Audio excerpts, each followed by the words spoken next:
Hey guys, Cameron here again for another episode of Industry Insights. My guest this week is Claire from Advisian. Hey Claire, how you doing? Hi. It says you're one of the principal process engineers at Advisian, but you've actually had a pretty extensive career history to date. Could you maybe give the listeners at home a bit of an idea of your career history so far? Yeah, you're making me feel old. Thank you. Sorry. Yeah. I started as a grad in 1999, and I started with they were then called Brown and Root. They had a Okay. couple of different names while I was there, but that company or the part of the company that I worked for is now called Wood, and Okay. they still exist in Melbourne in engineering consulting. Mm. After I left there, I was there about 6 years. After I left there, I went to what was then called Shedden, Okay. and later became Udersheden and then ThyssenKrupp Mm. up until about November last year when I moved to Advisian, which is part of the Worley group. So I was at ThyssenKrupp for 14 years and kind of about 8 months, 9 months now at Advisian. Okay. Wow. So yeah, still a relatively recent role at Advisian. For anyone who hasn't really heard of the company before, especially its ties to Worley as a company, could you maybe give us a bit of more background about Advisian and what you guys do? Yeah, sure, sure. So a number of years ago, part of the Worley team was designated as the select group. And the Okay. idea was that they do select type work for clients in developing concept selection models for them for their projects. So it's the very start of a project lifecycle. The client comes to us and says, we think we might like to do this. How do we do Okay. it? We think we might like to use this process, but can you look at other options for us? And we'll do that Mm. feasibility level assessment for them. They later became rebranded as Advisian, Okay. which is still a part of the Worley group. And Worley is, all companies go through restructures, and Worley is currently going Mm. through a restructure. The Okay. Advisian brand will still exist, but it may not exist in the same way as it was before. So we're still Right. waiting Okay. for clarity on how that will all fit together. But Right. Okay. yeah, So it's interesting to hear, especially in this whole time of COVID, where everything's a bit uncertain to begin with. It's um, interesting to hear that there are things that are even more uncertain in the world, which is a refreshing change of pace slightly. But I mean, as Advisian has sort of evolved as part of the Worley Group and kind of branched out and become its own entity, what do you think has kind of led to Advisian as a company being its own success story, separate from Worley?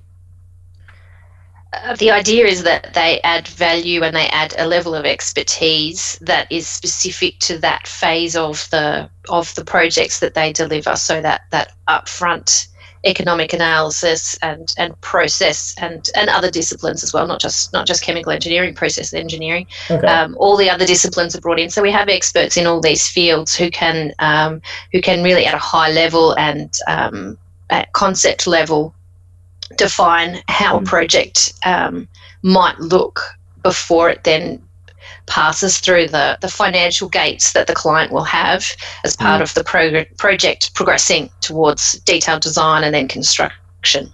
Okay, so it's very much just you're focusing on the very early life cycle of a project for a client, and then you actually do you pass it off to Worley, and then their project teams will kind of take over the whole design and development and construction phase of the project.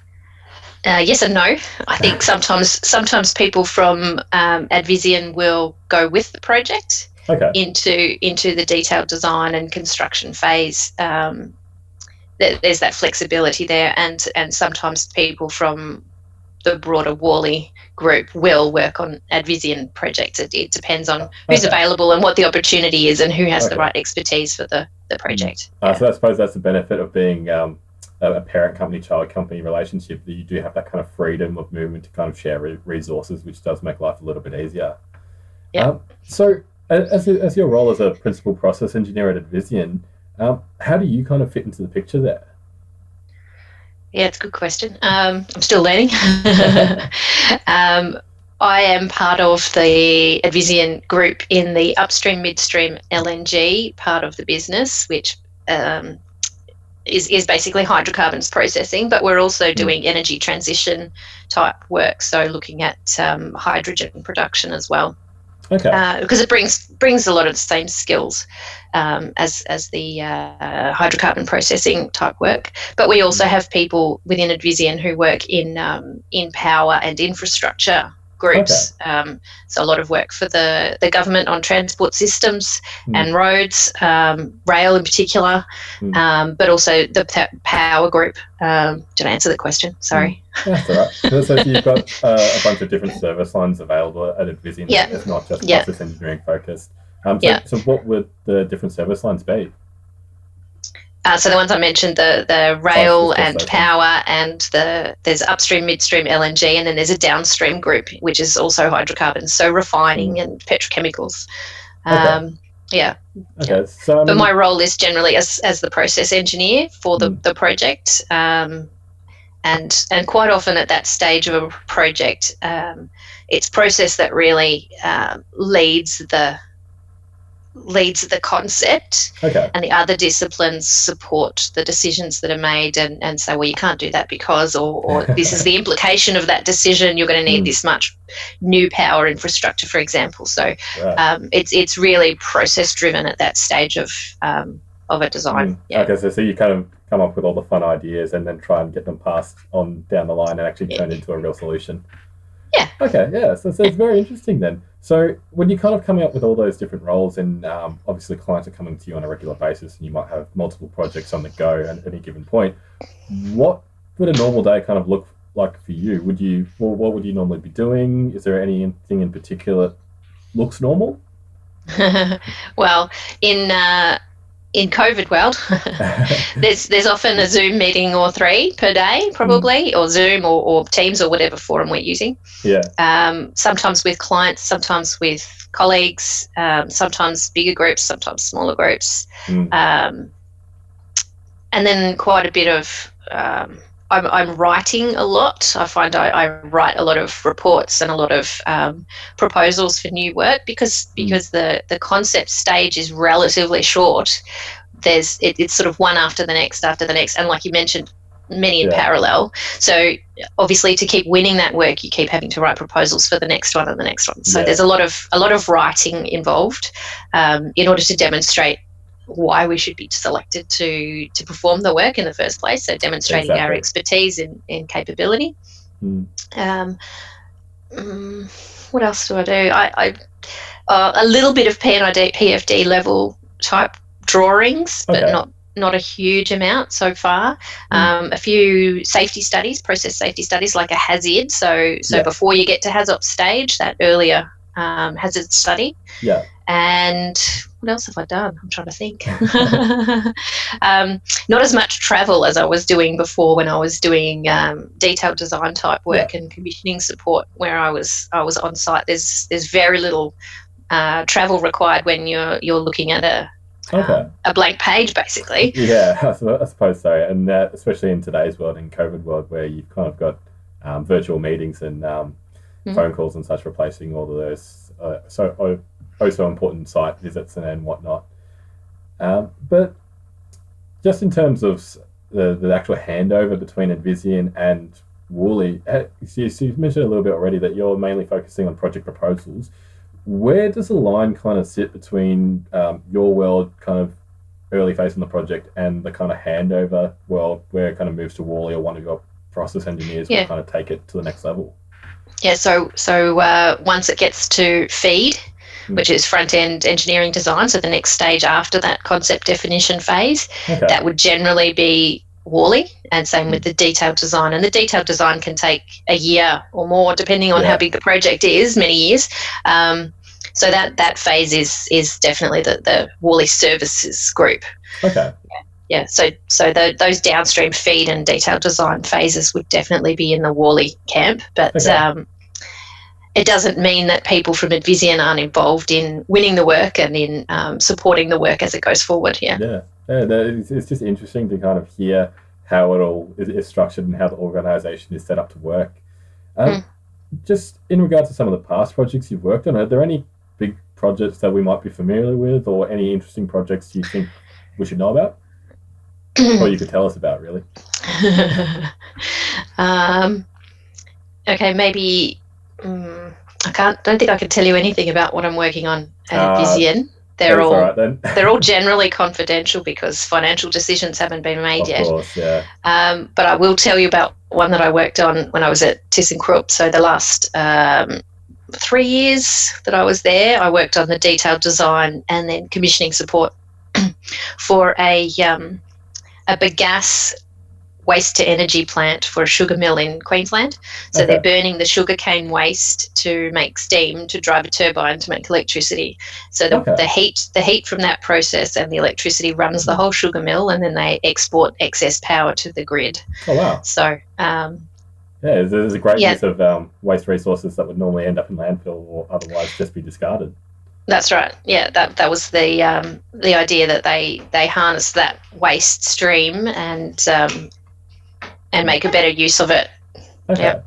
Yeah. Well, seeing as Advisian's mainly focused on project proposals and securing projects and such, does your team focus on applying for projects or providing proposals for just a single type of problem the clients might have, or do you kind of focus on any broad range of client needs that anyone might have? Yeah, I think excuse me.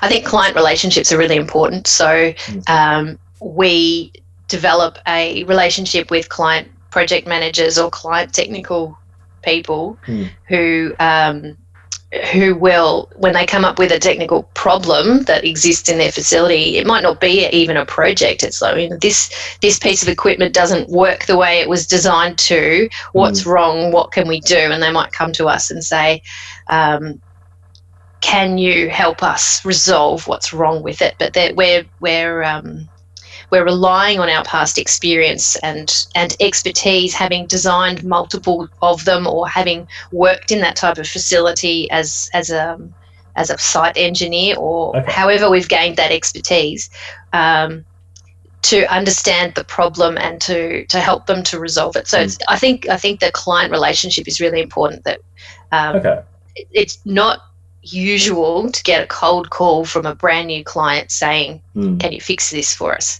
We're relying on our past performance. Okay, so very much all the work has definitely come from, or mostly comes from, people that you previously worked with, or you know in some form or another, and they're just kind of coming to you with potential queries that they can't solve in-house, and they need to kind of export out to a design firm such as Worley or Advisian. Yes, I think so. Okay. Yes, generally we're trying to solve a problem or design something new, but you're trying to, I guess then in that case the problem is we want to supply a product and we don't have a plant to do it. Okay. But we're always trying to solve. This is the question we're trying to consider. Yeah. Okay. So how would that process normally work then? Obviously, the client recognizes your work, or they know you in some form or another. Do they just raise a query with you, and then is there some set process that happens where you kind of go through a couple of meetings maybe, and then the proposal starts to take form, or what does that process normally look like? Yeah, it depends on, like I said, the phase of the project. So it might be as simple as a phone call. Can you draw something up for me? Yeah. Can you give me a price for what it would cost to do this and this and this? And then you write a letter back saying, this is what we think we will do for you, and this is the price. It's pretty simple. Yeah. Whereas when you're going into a feed stage of a project or a detailed design, the client will have written a detailed scope of work document that says exactly what it is that they want you to do and what deliverables they expect at the end. And then you will write your proposal to match that scope of work and give them the price for what you think it will cost you to do. Okay. And quite often there would be a competitive bidding process for that work. So the client has gone to lots of different contractors to provide that service, and then they can compare the proposals from each of them and decide who has presented the best technical and financial solution to their question, and award them the work to proceed. Okay. Yeah, and I can imagine that process is highly competitive and can often be drawn out as well. Have you found any challenges, particularly with that kind of bidding process before, or is that something that's more reserved for other aspects of the company? Yeah, I think sometimes the process drags on a little bit. So the client, we always joke about this, the client wants the job, it's super urgent, it's got to be finished by the end of June. and here we are in May, and here's your scope of work. We want you to put in your proposal by the end of the week, and we'll award it next week. And of course, next week comes, and there's a bit of to and fro about the price, and then there's a bit of discussion, and then there's another delay for some other reason, but that end date doesn't move. You've still got to get the work done in the time. So that can be one of the frustrating aspects of engineering contracting, that the time frames can be quite firm sometimes, and the timeline becomes compressed. So you might be trying to meet a date that's a compliance date. So for example, the government has changed legislation around the emissions limit for our facility, and we have to modify our facility to meet those emissions limits, and this is the date when that legislation comes into effect, and we have to have made these changes by then. So that type of thing, where there's actually a hard deadline to the execution of the work. So everything, incredibly difficult. That whole project timeline has to fit between today and that end date, and that it can be frustrating and difficult to manage sometimes. Definitely. Those timeline challenges has been a common theme that's kind of popped up in a lot of different industries that we've kind of touched on in this show. But just in regards to the actual work you do with project proposals, maybe apart from timelines, are there any common challenges that you seem to face just in regards to any normal project? I think what Worley is trying to do is make a big impact on energy consumption and energy use, and to sell that as a service to our clients, that we can help them to reduce the overall energy consumption of the process of their plant. And it's coming up as a common theme. Clients are now starting to ask for it rather than us having to suggest it, which is a positive sign, I guess. And we're moving more into the concept of reducing carbon footprint and reducing energy use is it's not just about the dollar cost associated with it. It's also about the social license that facilities have to operate and to essentially pollute in terms of generating a product that we need to keep our society going the way it does. Energy is really critical to the way societies operate. We all consume energy in lesser or greater amounts, and it's in every product we use. It's not just what we use in our home. It's the refrigeration at the supermarket. It's the inputs that went into producing our food and our cars, and that whole big picture of the carbon footprint of how we live.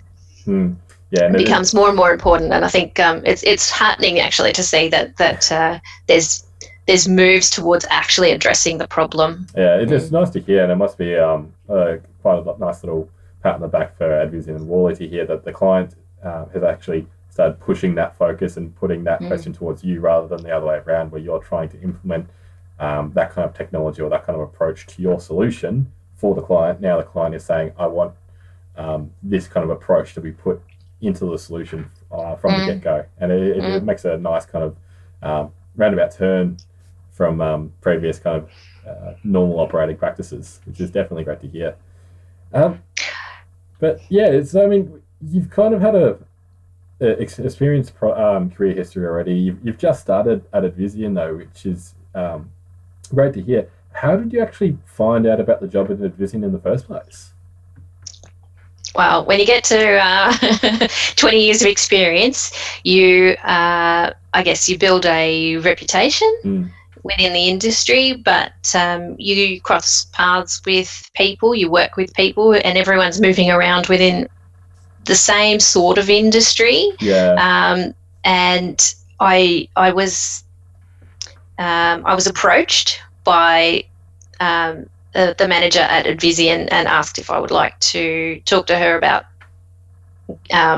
moving over there. Moving So, job, yeah. Yeah. Oh, that's lovely. It's So always amazing when you can get those personal connections involved for employment like that. Yeah, absolutely. And I had worked with her previously at a different organisation, so we'd crossed paths and worked together in the past. So yeah, it becomes not a case of applying for an advertised job sometimes, not always. Yeah. Although I do know that recently we, not at Advisian, but I've heard that jobs that have been advertised for Principle Process Engineers, for example, would attract well over 100 applications. Oh, wow. And I think potentially and I'm not suggesting that my boss did this, but if there's the potential to avoid that quite costly process to recruit someone, they may choose to do it that way, because reading 100 CVs and then screening them, interviewing and recruiting, there's a cost associated with that. Yeah. And if they can avoid that cost and employ someone that they know, then they've also avoided the risk of an unknown as well. So there's an old saying, it's not what you know, it's who you know. Yeah. And I mean, it is what you know. It absolutely is what you know as well. But sometimes your networks can work to your advantage. So it's one of my probably one of the reasons why I've agreed to do this today. That maintaining your chemical engineering networks and giving back to the industry is critically important to me. I've signed up for a couple of mentoring schemes outside of work. And I used to be involved with the JVCEC, which is the Joint Victorian Chemical Engineering Committee, joint between iChemie and Engineers Australia. Who do, and I'd encourage everyone to join. It's free for students, I believe, still. And that's a great way to network with other engineers, process engineers, as students and also as young professionals and older professionals. And the seminars and technical presentations that they run regularly are great. And now that we've moved into everyone working remotely, those types of sessions you can attend from anywhere in Australia or the world, rather than having to front up at Engineers Australia in the city to attend something. So I think it's actually made it much broader, and a lot more people can attend than probably were before. So, but you've lost the networking aspect that we used to have when you could attend in person. So there's pros and cons, and hopefully we can at some stage get back to more face-to-face, but we definitely noticed that kind of drop off in face-to-face networking encounters as well, which is half the reason why this podcast was actually created. It was to try and fill that gap again, and kind of replace those conversations that would normally be had at job fairs or industry events or summits of some kind, and then really try and get down to the core questions that everyone would be normally having and answering at those kinds of events, and try and fit them all into a podcast that would actually provide an alternative for a lot of people that they could then watch at a later date. So it's great to hear that there are like-minded people in the industry who really see the benefit in doing these kind of things. So where do you think your career will actually take you next? I mean, I know you've only recently started at Advisian. Have you got your sights set on a future career path, or are you thinking maybe just stay the course for a little bit? I'm quite happy to continue in the role I'm in at the moment, still finding my feet within the organisation, I guess. And it's a question that comes up quite often, I think, as a process engineer. You have a choice to continue in the sort of technical role and stay as a process engineer, or you can become project engineer and project manager, and sort of move away from the in-depth technical detail and actually manage the projects at a higher level. You know, your understanding of what's being done is important, but you're no longer required to be intimately involved in every aspect. But you suddenly have to cover all the other disciplines and the management of the project itself. And it's a question that I think every engineer gets gets asked Definitely over their career and has to consider, do I stay technical? Do I become more specialised in a particular area, or do I try to stay general? You have these choices even within what I consider, the chemical engineering is extremely broad in the career paths you can choose. Yeah. And to have chosen a career in engineering consulting and contract project type work, which chose me, by the way. I didn't choose it. I've just ended up there and quite like it, so I've stayed. That's but good, even within that what I consider, that tiny part of what is the whole of chemical engineering, there are still choices to be made, and you can, as you advance in your career, you can narrow yourself down to either be extremely specialized or have a pretty broad understanding of lots of concepts. And it's not a question I have the answer for yet. I still enjoy pretty much everything that I've been thrown. So you're still just trying to figure out if you'd like to stay more technical, if you'd like to make the change to a more project management style approach. I find it's a question that even a lot of students are having earlier on in their careers now, graduate engineers or even final year students trying to figure out which companies they'd like to work for. They're trying to make those decisions early, and it is incredibly challenging until you kind of get a big experience doing one or both. You just don't really know. And it does really just come down to the right time, right place to make the choice that really benefits you best in your career. So I suppose the next logical question then would be, what advice would you kind of give to students who are maybe in that position, trying to make that decision, or just looking to start out in their first ever engineering role? Well, the current economic and the conditions we find ourselves in, particularly in Victoria at the moment, have made it much more difficult. I think nobody's really recruiting unless they have to. There's even being recruited is really problematic. You don't get to actually meet your team. You're going to work remotely with everybody. Even building a team and including new team members in this environment is difficult. So I don't envy any of the students approaching the end of their course at the moment, and the ones who finished last year who possibly still are looking for a job. Yeah. I was in the same position myself in 1999 when I graduated. We were in the midst of a recession. Yeah. And a lot of people I went to uni with didn't get jobs as chemical engineers or process engineers. I think I had a reunion sort of with some of my classmates after 20 years, and I think possibly out of the class of 70-something that we had in chemical engineering that year at University of Melbourne, I think possibly I'm the only one still working as a process engineer, not having gone into management or project management or something completely different. So and a lot of people never sort of started a career in chemical engineering, but the degree of chemical engineering is still really well regarded in other areas. So I don't think you're going to find yourself without any career prospects. You might be a bit slow to start. I think it took me 5 months after I graduated to find my first job. I was lucky that I was still living at home and didn't have any real financial issues. I was still doing the job I'd done at uni at a local retail outlet.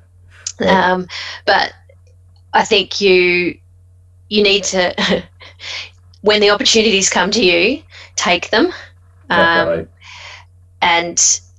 just believe that at some point things will get better and you can make decisions about where you would maybe rather be. I started working in oil and gas having vowed that I would never do an oil and gas job because the risk of explosion and the sense of responsibility when you're designing something, I don't want anything I've ever designed to have the potential to kill people, which is what you have in oil and gas. So I started my career, and then I also enrolled in a graduate certificate of brewing and did a brewing qualification part-time with the intention of moving into that as a career. And And then once I'd finished the course and I looked at how much brewers are actually paid compared to how much I was earning, I decided I would stay where I was. Yeah. And I brew now as a hobby rather than as a job. But I would say continue with your studies and study something that interests you. A lot of people who move into management end up doing an MBA, maybe after a few years. So start saving up for that. Big plus there. I haven't done one, and I decided that I wouldn't do formal study again. I'm not a great student. I can definitely relate to that, being a somewhat of a annoying student myself. But just speaking on those opportunities and really seizing what they have, what is available, does Advisian or even the Worley group, I know we've touched on them previously in another episode, we know they offer an internship program and graduate applications. Does Advisian also have an internship program or a graduate program that students can apply for? Yes. I'm pretty sure, don't quote me, it would all be through the same Worley channel. So the process of recruiting would happen in a common sort of, I think, I don't know.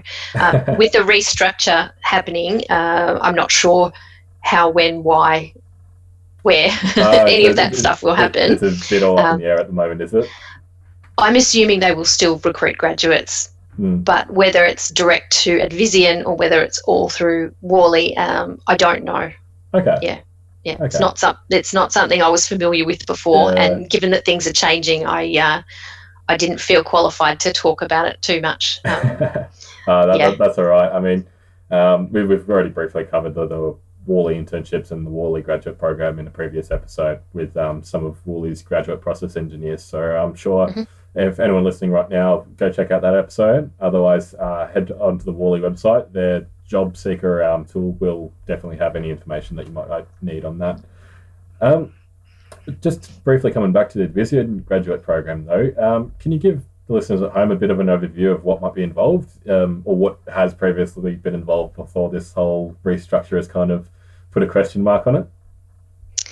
Okay, we have a number of graduates within the Advisian upstream, midstream LNG team. I think there's 2 process engineers and 1 mechanical engineer. Okay. So it's a relatively small number compared to Worley as a bigger organisation. We did have, that's right. No, well, we did have 1 more, but he elected to go back to uni and do a PhD. So that's what I was saying before about being flexible and heading. Everything changed in the world when COVID started to materialise, and the prospects. I guess university and a PhD offers a better job security at this time, and it can't hurt to have a PhD, right? Exactly. And it was an area that he was interested in anyway. So, but the graduate program within Advisian, again, I'm not really qualified to talk about it.